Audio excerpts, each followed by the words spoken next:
পরিবারের জন্য তো সব সময় বিভিন্ন আইটেমের রেসিপি বানিয়ে থাকি, তবে আপনাদের জন্য একটা সেরার ডেজার্ট রেসিপি শেয়ার করব।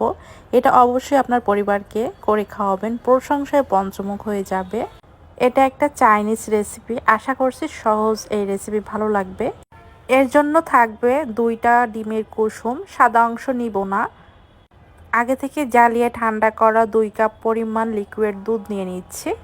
মিষ্টির জন্য হাফ কাপ চিনি দিয়ে দিচ্ছি, মিষ্টি আপনারা আপনাদের স্বাদ বুঝেই দিয়ে দিবেন। কর্নফ্লাওয়ার দিয়ে দিচ্ছি 4 টেবিল চামচ পরিমাণে।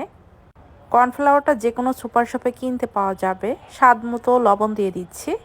মিষ্টি জিনিসে অনেকেই লবণ খেতে পছন্দ করে না, তারা স্কিপ করবেন। আজকের এই ডেজার্টটা বানাতে এই কয়টা উপকরণ ছাড়া আর কিছুই লাগবে না।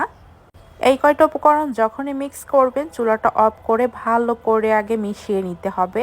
এরপর চুলা অন করে অনবরত এভাবে নেড়েচেড়ে মিশিয়ে ঘন করে নিতে হবে। এই ডেজার্টটা বানাতে খুব বেশি একটা সময় লাগে না। বাসায় যদি হঠাৎ গেস্ট আসে তাহলে এই সামান্য কয়টা উপকরণ দিয়েও এই রেসিপিটা বানিয়ে দিতে পারবেন। সামনে যেহেতু রমজান মাসের ইফতারিতেও এই ডেজার্টটা রাখতে পারবেন, খুবই হেলদি। চুলোর আঁচটা আমি মিডিয়াম টু লোয়ে রেখে এই সময়ে নেড়ে চেড়ে ভালো করে ঘন করে নিচ্ছি। 1 চা চামচ পরিমাণে ঘি দিয়ে দিচ্ছি। ঘিটা অপশনাল, তবে যারা ঘিয়ের ফ্লেভার পছন্দ করেন তারা দিয়ে দিবেন। এই ডেজার্টটা বানাতে কোনো প্রকার আগার আগার পাউডার জেলাটিন কিছুই লাগবে না। কর্নফ্লাওয়ারটা দেওয়ার কারণে এটা অনেক বেশি ঘন হয়ে যাবে এবং পুডিংয়ের মতোই দেখতে লাগবে। চাইলে এখানে একটু ফুড কালারও ব্যবহার করতে পারবেন দেখার সৌন্দর্যে। এটা যখনই হয়ে যাবে দেখবেন প্যানের গা ছেড়ে আসবে। ঠিক এই পর্যায়ে আমি একটা পাত্রে উঠিয়ে নিব, বা চাইলে আপনারা ছোট ছোট বাটিতেও এটা পরিবেশন করতে পারবেন। এখানে চাইলে কিছু বাদাম কুচি কিশমিশ অ্যাড করে দিতে পারবেন।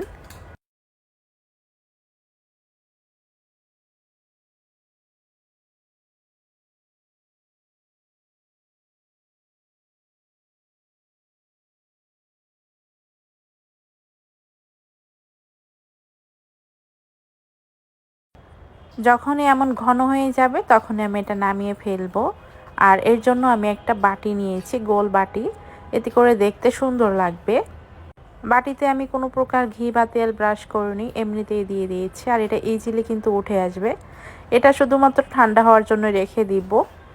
এই ডেজার্টটা যদি শীতের সময় পরিবেশন করেন বা শীতের সময় বানান সেক্ষেত্রে ফ্রিজে রাখার কোনো প্রয়োজন পড়বে না। যদি গরমের সময় খান সেক্ষেত্রে একটু ফ্রিজে রেখে ঠান্ডা করে তারপর খাবেন। পুরোপুরি ঠান্ডা করে আমি একটা প্লেটে এভাবে করে মোল্ড আউট করে নিয়েছি। এরপর একটা চাকু দিয়ে কেটে নিয়েছি। পছন্দ মতো ডিজাইন করে নিতে পারবেন। উপর দিয়ে একটু ডেসিকেটেড কোকোনাট বা শুকনো নারকেলের গুঁড়ো দিয়ে দিচ্ছি, চাইলে গুঁড়ো দুধটাও দিতে পারবেন। এভাবে করে সবগুলো আমি ভালো করে ডেসিকেটেড কোকোনাট লাগিয়ে নিচ্ছি দেখার সৌন্দর্যে। আজকের রেসিপি যদি ভালো লেগে থাকে অবশ্যই আপনার ফ্যামিলির মানুষকে করে খাওয়াবেন এবং একটা করে শেয়ার দিয়ে যাবেন। যেহেতু এখানে আমি 4 পিস করেছি কেটে, এজন্য 4টা পিসে আমি ডেসিকেটেড কোকোনাট লাগিয়ে একটা সার্ভিং বলে নিয়ে নিয়েছি। এখন কেটে শেয়ার করছি, দেখেন এটা কতটা সুন্দর হয়েছে। এমন সহজ আর নতুন রেসিপি পেতে অবশ্যই আমার ফেসবুক পেজটা ফলো দিয়ে রাখবেন। সবাই ভালো থাকবেন, আল্লাহ হাফেজ।